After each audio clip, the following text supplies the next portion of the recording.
भाजप महायुतीचे विधान परिषद निवडणुकीचे उमेदवार राजेंद्र राऊत यांनी महापौर विनायक कोंडेल यांची महापौर निवासस्थानी सदिच्छा भेट घेतली। भाजप महायुतीचे विधान परिषद निवडणुकीचे उमेदवार राजेंद्र राऊत यांनी सोमवारी महापौर विनायक कोंडेल यांची महापौर निवासस्थानी सदिच्छा भेट घेतली। यावेळी महापौर विनायक कोंडेल यांनी पुष्पगुच्छ देऊन राजेंद्र राऊत यांचं स्वागत करत आगामी निवडणुकीसाठी तसंच भावी वाटचालीसाठी शुभेच्छा दिल्या।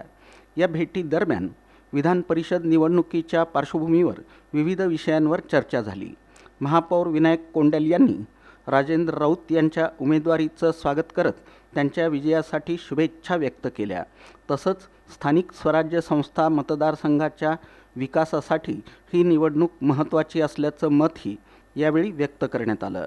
याप्रसंगी भाजपच्या शहराध्यक्षा तथा नगरसेविका रोहिणी तडवळकर, सभागृह नेते नरेंद्र काळे, नगरसेवक प्रथमेश कोठे, विजय राऊत यांच्यासह पक्षाचे पदाधिकारी आणि कार्यकर्ते उपस्थित होते।